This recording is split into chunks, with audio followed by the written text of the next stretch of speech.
नमस्कार. Diode, rectifier end transistor वरील पाठात आपले स्वागत. या पाठात आपण शिकणार आहोत पीएन जंक्शन डायोडचे कार्य, डायोडचा रेक्टिफायर म्हणून वापर, डायोडच्या IV characteristics. Light emitting diode म्हणजे IV characteristics, out of phase inverting amplifier आणि CE ट्रान्झिस्टर. ह्या पाठासाठी वापरणार आहोत ExpEYES version 3.1.0, Ubuntu Linux OS version 14.04. ह्या पाठासाठी तुम्हाला एक्सपाइस ज्युनियर इंटरफेसची ओळख असावी. नसल्यास संबंधित पाठांसाठी आमच्या वेबसाईटला भेट द्या. प्रथम पीएन जंक्शन डायोड बद्दल जाणून घेऊ. पीएन जंक्शन डायोड हे एक सेमीकंडक्टर म्हणजेच अर्धवाहकाचे डिव्हाइस असून यातून फक्त एकाच दिशेने विद्युत प्रवाह वाहतो. हा अल्टरनेटिंग करंटचे रूपांतर डायरेक्ट करंट मध्ये करतो. आता पीएन जंक्शन डायोड हा हाफ वेव्ह रेक्टिफायर म्हणून कसा कार्य करतो तो पाहू.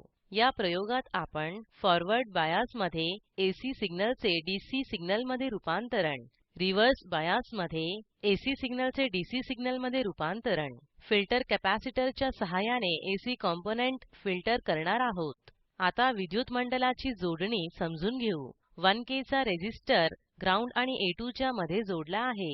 पीएन जंक्शन डायोड हा A2 आणि साइन च्या मध्ये जोडला आहे. साइन हे A1 ला जोडले आहे. येथे साइन हा AC चा स्रोत आहे. ही विद्युत मंडलाची आकृती आहे. प्लॉट विंडोवर रिझल्ट पाहू. प्लॉट विंडोवरील A1 वर क्लिक करून CH1 वर ड्रॅग करा. A1 हे CH1 ला प्रदान केले आहे. A2 वर क्लिक करून CH2 वर ड्रॅग करा. A2 हे CH2 ला प्रदान केले आहे. वेव्हज ऍडजस्ट करण्यासाठी मिलीसेकंड पर डिव्हिजन चा स्लाइडर सरकवा. दोन साइन वेव्हज तयार होतील. काळी रेष ही मूळ साइन वेव्ह आहे. लाल रेष ही रेक्टिफाईड साइन वेव्ह आहे. लाल रेषेचा ऋण भागातील अर्धा भाग पूर्णपणे काढून टाकला गेल्यामुळे ही रेक्टिफाईड वेव्ह झाली आहे. डायोडवरील विद्युतदाब एका मर्यादेपेक्षा जास्त झाल्यावर धन अर्धा भाग सुरू होतो. फॉरवर्ड बायस मध्ये AC सिग्नलचे रूपांतर DC सिग्नलमध्ये होते. CH1 वर क्लिक करून फिट वर ड्रॅग करा. CH2 वर क्लिक करून फिट वर ड्रॅग करा. विद्युतदाब आणि वारंवारतेच्या व्हॅल्यूज विंडोच्या उजव्या बाजूला बघू शकतो. डायोडची उलट जोडणी केल्यावर रिव्हर्स बायस मध्ये AC सिग्नल DC सिग्नलमध्ये रूपांतरित होतील. 10 मायक्रोफॅरेडच्या कॅपॅसिटरच्या सहाय्याने साइन वेव्ह फिल्टर करू. याच जोडणीमध्ये 1K रेझिस्टरच्या ऐवजी 10 मायक्रोफॅरेडचा कॅपॅसिटर लावा. ही विद्युत मंडलाची आकृती आहे. प्लॉट विंडोवर रिझल्ट पाहू. प्लॉट विंडोवरील रेक्टिफाईड साइन वेव्ह फिल्टर झाल्याचे दिसेल. येथील AC घटकाला DC मधील रिपल म्हणतात. आता पीएन जंक्शन डायोड आणि LED च्या IV कॅरेक्टरिस्टिक्स पाहू. आता विद्युत मंडलाची जोडणी समजून घेऊ. PVS हे in1 ला 1K रेझिस्टरच्या माध्यमातून जोडले आहे. in1 हे ग्राउंडला पीएन जंक्शन डायोडच्या माध्यमातून जोडले आहे. ही विद्युत मंडलाची आकृती आहे. प्लॉट विंडोवर रिझल्ट पाहू. प्लॉट विंडोवरील एक्सपेरिमेंट्स क्लिक करा. डायोड IV पर्याय निवडा. आयस IV कॅरेक्टरिस्टिक्स आणि स्कीमॅटिक या विंडो उघडतील. स्कीमॅटिक विंडो विद्युत मंडलाची आकृती दाखवते. आयस IV कॅरेक्टरिस्टिक्स या विंडोवरील स्टार्ट वर क्लिक करा. करंट सुरुवातीला स्थिर राहील परंतु विद्युतदाब वाढून तो 0.6 व्होल्ट्स झाल्यावर तो वाढेल. फिट वर क्लिक करा.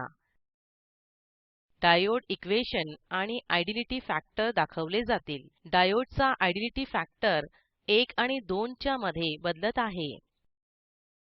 विद्युत मंडलात डायोडच्या जागी एक एक करून लाल, हिरवा आणि पांढरा LED लावणार आहोत. LED एकाच दिशेने जोडला असता प्रकाश देतो. प्रकाशमान न झाल्यास उलट्या दिशेने परत जोडा. विद्युत मंडलात प्रथम लाल रंगाचा LED जोडू. ही विद्युत मंडलाची आकृती आहे. प्लॉट विंडोवरील एक्सपेरिमेंट्स क्लिक करा. डायोड IV पर्याय निवडा. आयस IV कॅरेक्टरिस्टिक्स विंडोवरील स्टार्ट वर क्लिक करा. डायोड IV कर्व मध्ये करंट सुरुवातीला स्थिर राहील, परंतु जसा विद्युतदाब वाढून 1.7 व्होल्ट्स होईल तो वाढलेला दिसेल. सर्किटमध्ये हिरव्या रंगाचा LED जोडू. प्लॉट विंडोवरील एक्सपेरिमेंट्स वर क्लिक करा. डायोड IV पर्याय निवडा. आयस IV कॅरेक्टरिस्टिक्स या विंडोवरील स्टार्ट वर क्लिक करा. डायोड IV कर्व मध्ये करंट सुरुवातीला स्थिर राहील, परंतु जसा विद्युतदाब वाढून 1.8 व्होल्ट होईल तसा करंट वाढेल. येथे व्हॅल्यू थोडी बदलू शकते. सर्किटमध्ये पांढऱ्या रंगाचा LED जोडू. प्लॉट विंडोवरील एक्सपेरिमेंट्स वर क्लिक करा. डायोड IV पर्याय निवडा. आयस IV कॅरेक्टरिस्टिक्स विंडोवरील स्टार्ट वर क्लिक करा. डायोड IV कर्व मध्ये करंट सुरुवातीला स्थिर राहील, परंतु विद्युतदाब 2.6 व्होल्ट पर्यंत वाढल्यावर करंट वाढेल. आता 180 degree out of phase sine wave पाहू. साइनचे आउटपुट एम्प्लिफायर द्वारे उलटे करून हे करता येते. येथे 51K चा रेझिस्टर एम्प्लिफिकेशन साठी वापरणार आहोत. सर्किट जोडणी समजून घेऊ. A1 हे साइन ला जोडले आहे.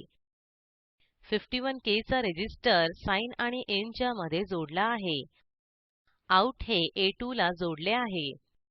ही विद्युत मंडलाची आकृती आहे. प्लॉट विंडोवर रिझल्ट पाहू.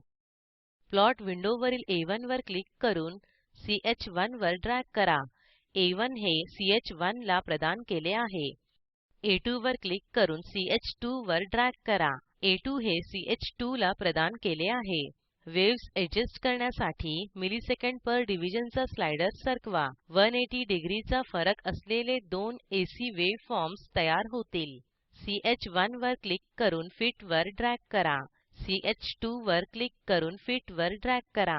विद्युतदाब आणि वारंवारतेच्या व्हॅल्यूज उजव्या बाजूला दाखवल्या जातील. CH1 वर राईट क्लिक करा. विद्युतदाब, वारंवारता आणि फेज शिफ्ट व्हॅल्यूज विंडोच्या खालच्या भागात दाखवल्या जातील. आता plot transistor collector emitter characteristic curves काढू. कृपया 2N2222 NPN ट्रान्झिस्टर वापरा. त्याच्या वायर्स सोल्डर करा. त्यामुळे ट्रान्झिस्टर एक्स्पाइस किट ला नीट जोडला जाईल. आता विद्युत मंडलातील जोडणी समजून घेऊ.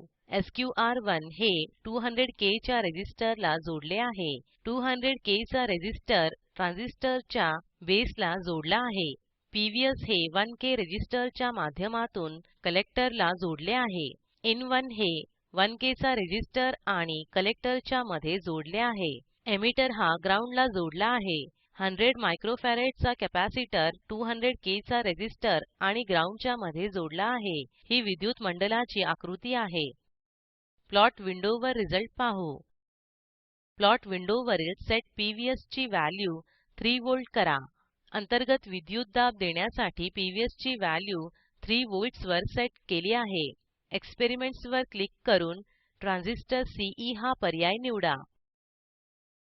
Eyes junior transistor CE characteristics आणि स्कीमॅटिक या विंडो उघडतील. स्कीमॅटिक विंडो विद्युत मंडलाची आकृती दाखवते. Eyes junior transistor CE characteristics विंडोवरील बेस व्होल्टेजची व्हॅल्यू बदलून 1 व्होल्ट करा. स्टार्ट वर क्लिक करा. कलेक्टर करंट वाढून नंतर तो स्थिर होईल. कलेक्टर करंट हा 0.3 मिली एम्पियर च्या जवळपास आहे. बेस करंट हा 2 मायक्रो एम्पियर. बेस व्होल्टेजची व्हॅल्यू बदलून 2 व्होल्ट करा आणि स्टार्ट वर क्लिक करा. येथे कलेक्टर करंट 1.5 मिली एम्पियर आहे. बेस करंट 7 मायक्रो एम्पियर आहे.